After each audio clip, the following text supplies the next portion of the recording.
Hi guys, so this is a bit weird how I'm filming. I kind of leant up against the computer a bit. So this is going to be me talking about fibromyalgia, as we call it, fibro. So I've got the computer on and I'm going to go through some of the things like what the NHS say about it and stuff,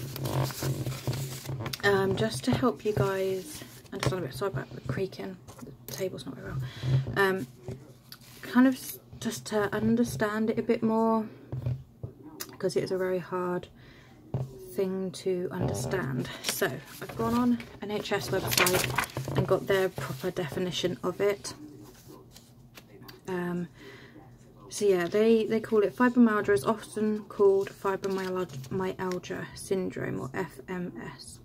It's a long-term condition that causes pain all over the body, as well as widespread pain. People with fibro may have difficulty sleeping, problems with mental processing known as fibro fog, such as problems with memory, concentration, headaches, irritable bowel syndrome, a digestive condition that causes stomach pain and bloating. If you think you may have fibro, visit your GP. Treatment is available to ease some of the symptoms, although they are unlikely to disappear completely. Yeah, so that's the official definition. What causes fibro? The exact cause of fibro is unknown, but it is thought to be related to abnormal levels of certain chemicals in the brain and changes in the way the central nervous system, the brain, spinal cord and nerves process pain messages carried around the body. It also suggests that some people are more likely to develop fibromyalgia because of genes inherited from their parents. In many cases, the condition appears to be triggered by a physical or emotional stressful event, such as an injury or infection, giving birth, having an operation, the breakdown of a relationship, the death of a loved one, etc. They don't actually know what causes it, but they think it's a traumatic event in your life at some point. It does not discriminate. Both men and women can have it. It does affect more women than men, and there is a higher chance of getting it if your mother has it. It typically develops between the ages of 30 and 50, but it can occur in people of any age, including children and the elderly. It's not clear exactly how many people are affected by fibro, although research has suggested it could be a relatively common condition. Some estimates suggest nearly 1 in 20 people may be affected by fibro in some degree. One of the main reasons it's not clear how many people are affected is because fibro can be a difficult condition to diagnose, as there is no one test for the condition and the symptoms can be similar to a number of other conditions. So this would be why I have blood tests and urine tests and feces tests and God knows whatever tests to have. Yeah, it will never go away. You can never get rid of fibro once you've got it. There is no cure for fibro. There is just ways to help relieve the symptoms and make it a little bit easier to live with. So according to the NHS, different treatments tend to be a combination of medications such as antidepressants, painkillers, talking therapy such as cognitive behavioural therapy, and counselling, and lifestyle changes such as exercise programs and relaxation techniques. Exercise in particular has been found to have a number of important benefits for people with fibro, including helping to reduce pain. It is a double-edged sword with fibro. Doing the exercise increases your pain, but obviously doing the exercise to lose weight, the fact that you're less weight will help decrease the pain. So it's a double-edged sword. There is a support group you can join to help you support your fibro. So yeah, they measure it on, I think it's 18 points or something. The criteria for diagnosing fibro is, for fibro to be diagnosed, certain criteria usually have to be met. The most widely used criteria for the diagnosis are: you either have severe pain in 3 to 6 different areas of your body, or you have milder pain in 7 or more different areas. Your symptoms have stayed at a similar level for at least 3 months. No other reason for your symptoms has been found. So They like check for tender points and stuff like that. I think there's like 18 points, I think. Pardon me, I think there is like 18 points they test you on or something. But yeah, some of the symptoms of it are non-refreshing sleep, waking up tired and stiff, headaches ranging from ordinary types to migraine, irritable bowel, frequent diarrhea or constipation, sometimes accompanied by gas in the abdomen or nausea, cognitive disturbances including lack of concentration and word mix-up, that's your fibro frog, clumsiness and dizziness, sensitivity to changes in the weather and to noise, bright light, smoke and other environmental factors, and allergies. So yeah, it's hard to pinpoint if you have got fibro, because there is no, oh, if you've got this you've got fibro, you know, it's hard to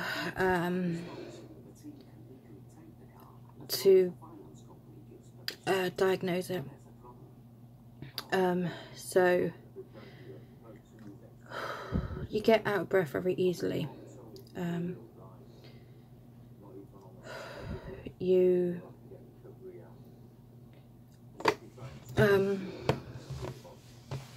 get pain in your neck or stiffness in your neck, shoulders. You get headaches quite a lot. You feel sick most of the time, which I've done, but I felt more sick from having the injections as well. I've never had IBS with it or constipation. I do have a bad gut when the weather changes, so when it's gone from like a reasonably okay day to a cold day, my body has really took that as a big hit, and I've gone down and I've had a really bad day of it. The heat sweats are just so annoying. They're a bit like people going through menopause. At one minute you're boiling hot, next minute you're freezing cold. Feeling tired all the time, extreme tiredness, you know, fighting to keep your eyes open. Yeah, you feel hot and cold all the time because your body can't regulate its temperature properly. You get tingling or numbness, sometimes a pricking or burning sensation in like your hands, your feet, your fingers. And periods have been more painful because of it. I've started finding that I am having a bit of anxiety, like, because I'm bigger, like, I want to lose weight, but because I'm bigger, I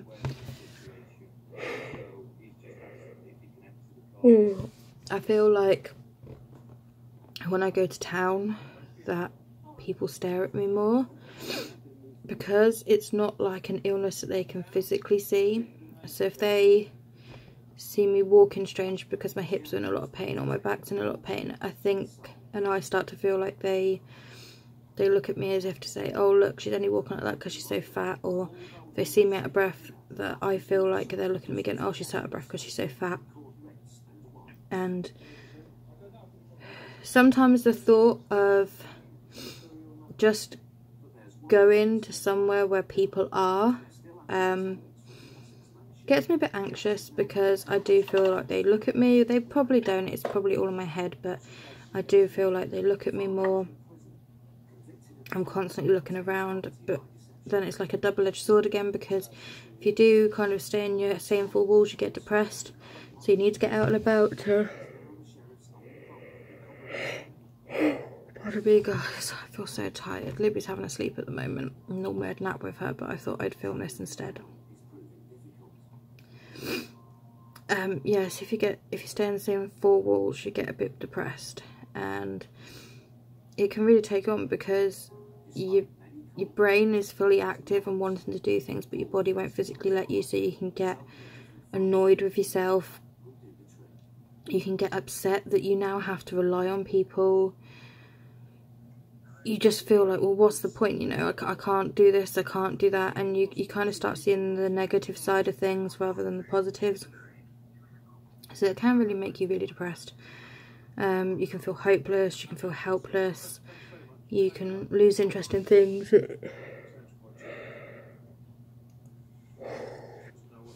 you can lose interest in things you used to like doing. I've written down like little notes to myself. Yeah, all your muscles are in pain constantly. When you have fibro, there's never one time that you are not in any pain whatsoever. Basically, things that should not cause you pain are very painful. That could be something as simple as just wearing clothes. It could be somebody just touching your arm. Could just be like the duvet laid over you in bed. Stuff like that that shouldn't cause pain to other people causes a lot of pain. Whoa.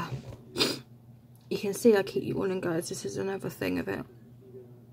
Extreme fatigue. Literally 1 minute I will be awake and with it and coherent, and the next I am fighting to stay awake, and it's hard to plan stuff around that because sometimes you can fight it and you can stay awake, other times you can't.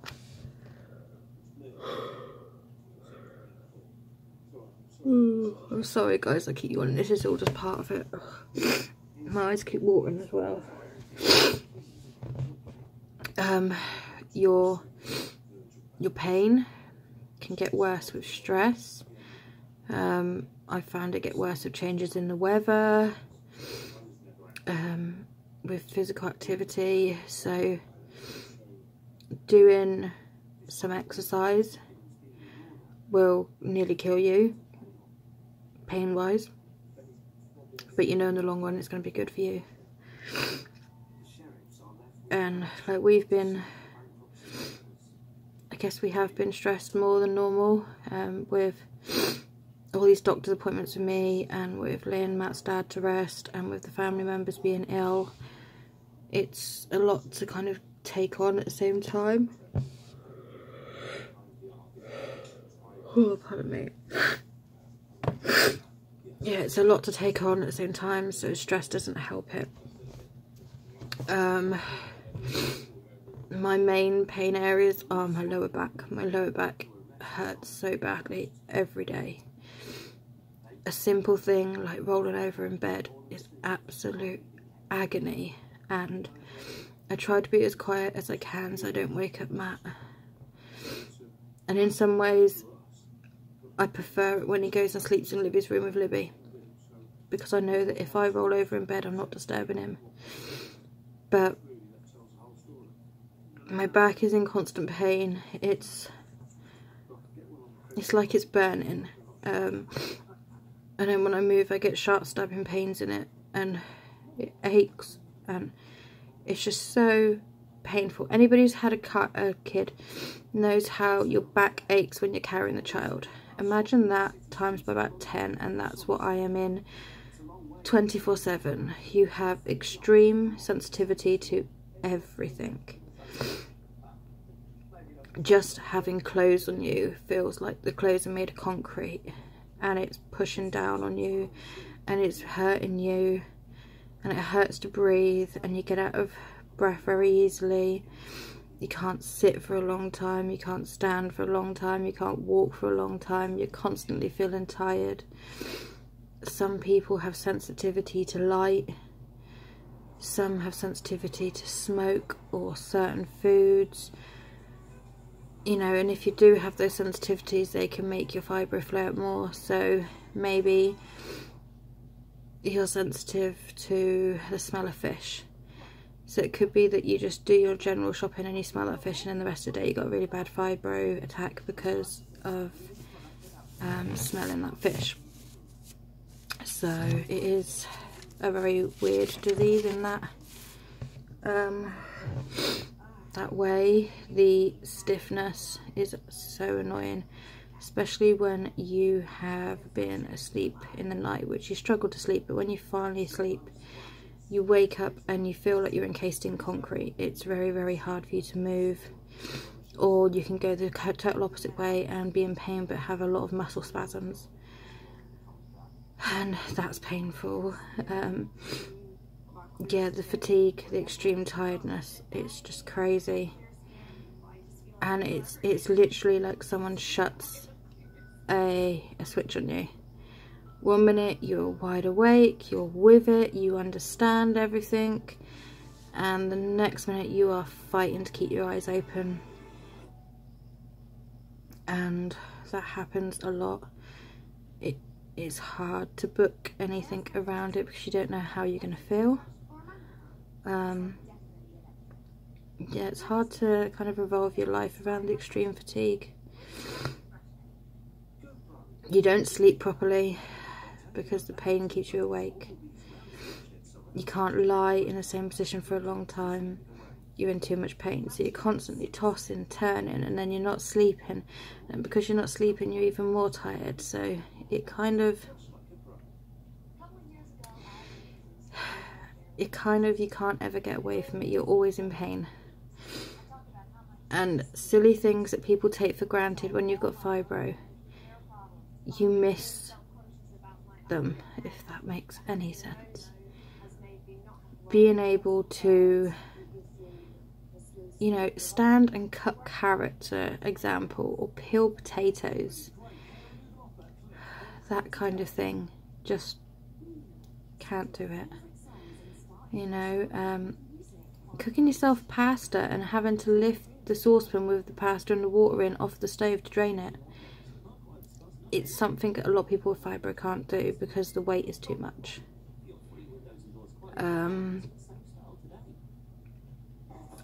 Your fibro fog is a bad one.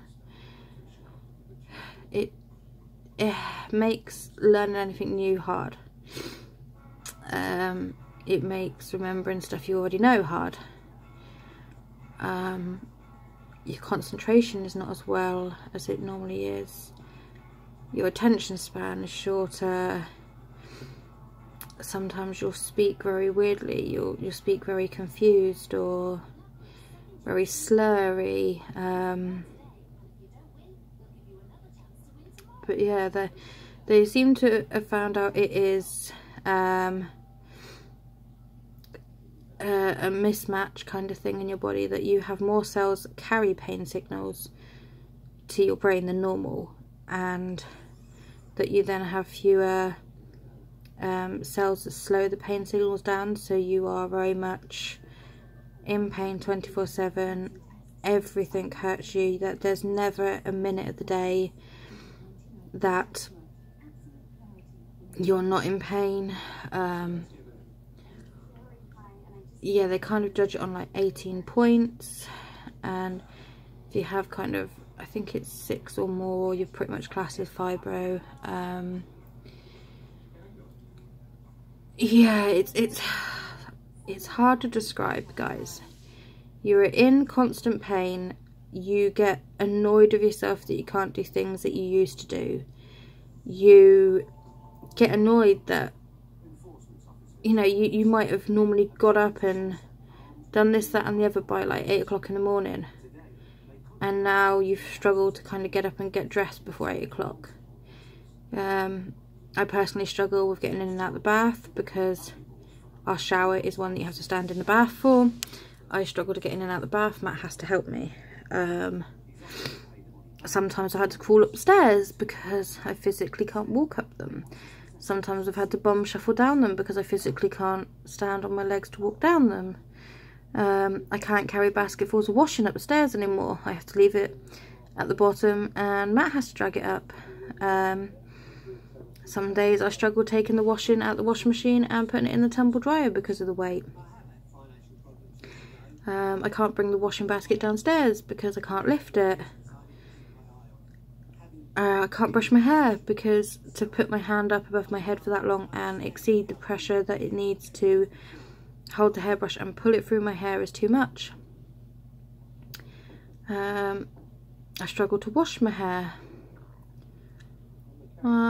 Some days I struggle to bend down and put my socks on and put my shoes on. Some days everything I pick up I drop. Sometimes you are so tired you would happily sleep every minute of every day, but you physically can't go to sleep because you're in too much pain. you'll go to bed and you'll wrap yourself up in the duvet, and as much as it hurts, you'll be grateful of the duvet because you're cold, even though it hurts to lie on you. But then next minute you'll be boiling hot and sweating out every place that you can sweat. You know, having a shower and standing to have a shower and then getting out is a full-blown exercise for fibro sufferers. Little things that you would take for granted are a big job for fibro sufferers. Even though you've got this condition, it takes a long time to learn your restraints, I suppose, of what you can and can't do. Pardon me, because your brain is active, but your body is not cooperating. So your brain wants to do something, but your body won't kind of help and cooperate and do it. You get very fed up with yourself. You get annoyed with yourself that you used to be able to do things and those things you can't. It's not so easy as just get up, get dressed and like go to town anymore. It's get up and take medication, and then you can't eat with certain medication, you have to wait an hour for it, and then you have to eat, and you know, you've got to put wrist supports on or back supports on, or you can't do buttons very easily. So a lot of my clothes now are pull on, or if they've got buttons, they've got quite big buttons. You know, silly things like you change your shoes to any slip-on shoes, no ties, just silly things. You get very annoyed with yourself for doing silly things, putting stuff away in the wrong places.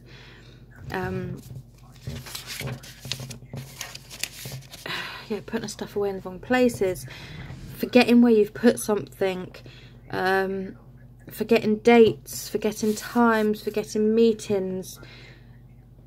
Like you want to get up and, I don't know, make yourself an ice cream and your fingers won't work. You can't think of certain words, and you start to feel anxious and that kind of thing. It's hard. Oh, it's hard to describe how fibro affects, because it is very much a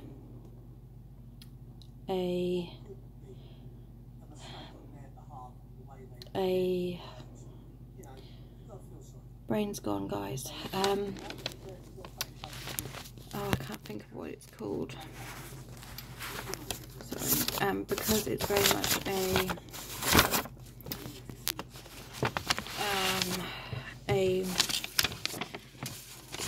this is what I mean, guys. This is how I can get this all the time, and I can be in town and have it and it annoys me.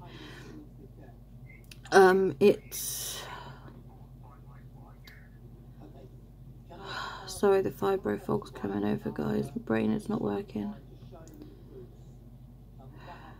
I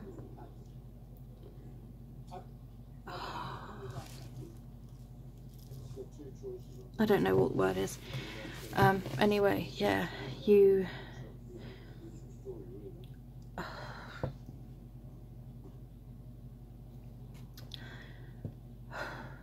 it's a condition that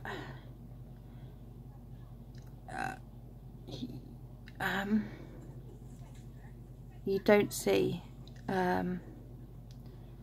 It's hidden.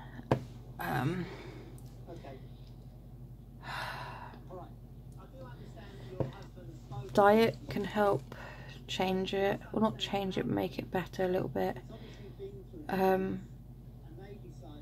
Working out your own systems and ways of doing things will help.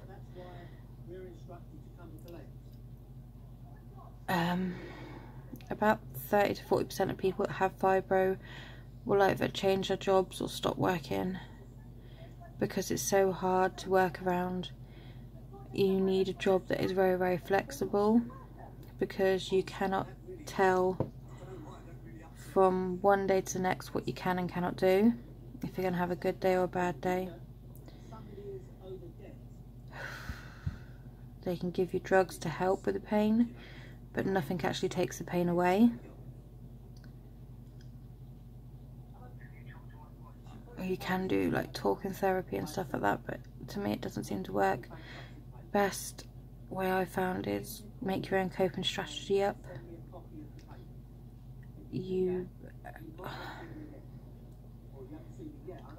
It's heartbreaking for me to think that there's a high chance that Libby could possibly get this. My mum hates the fact that I've got it, but we have had traumatic stuff in our past, which I'm not going to go into. Everything gets to you that little bit more, so it could just be something as stupid as somebody cutting you up in the car, and it feels like the entire world is at you for that one thing. You don't feel yourself. You feel like somebody's robbed you of your complete independence, that they've took away this, so you are dependent on yourself, but you physically have to be dependent on somebody else because you can't do everything that you wanted to do or you used to do. I hope this is making any sense to anybody, because I think a lot of people need to start understanding fibro, and I think a lot of people go, oh, you're just making it up, oh yeah, well we can't see it, oh well you look okay. It doesn't matter if you look okay. You can feel so crap and so disgusting, but we're taught as a society that you don't let people close to you. You kind of put this wall up and you paint this smile on and off you go, and you go into town or you go to school or college or work and you paint this smile on so that everything's fine and dandy, when really you are breaking inside, you are broken, you're worn out, you're fighting all the time. And I think people really need to start getting their head around how stupid comments that they may not think of as a big thing can really attack and affect a fibro sufferer. To be told you're fat, or to be told you're lazy, you know, that kind of stuff can really affect you, because you've got low self-esteem anyway, because you're fighting with your body. Your brain wants to do something but your body won't allow it, because you've gone from being a very independent, I can do anything by myself person, to having to ask people for help. You get frustrated with yourself if you keep dropping stuff or you can't lift stuff, and I think people really need to understand this, and it's very hard to understand unless you're going through it yourself or has got a close friend or relative going through it. I hope I've kind of explained this a bit. If I haven't, you're going to have to ask me questions because my brain is just not functioning now. But yeah, that's the joys of fibro, you know. I hope and pray that Libby doesn't get it, and if she does, we'll have to deal with it from there. But it's heartbreaking to know you're going downhill. For me to know there's a time where I won't be able to walk as far. I mean, it's getting to the point now where I struggle to walk, but to know that I'm going to get to that point, that Libby's running around and I can't run after her, is extremely sad. To know there's going to be things as Libby grows up that I just can't do. But I have to keep going for her. I can't allow myself to wallow in self-pity. I can't allow myself to feel crap about myself.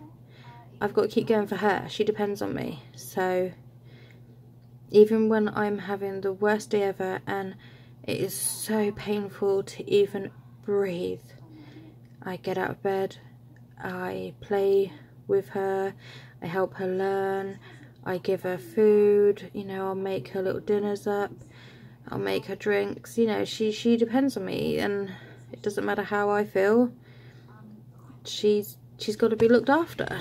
So yeah, I hope that I've kind of explained that reasonably well. I don't even know. I don't even think I understand what I've been saying, because my brain is that naffed at the moment. But yeah, it takes away some of your dignity. But yeah, if there's any questions you want me to ask and answer about them, just please ask. I'd much rather people ask than just presume. Yeah, I don't really know what to say, guys.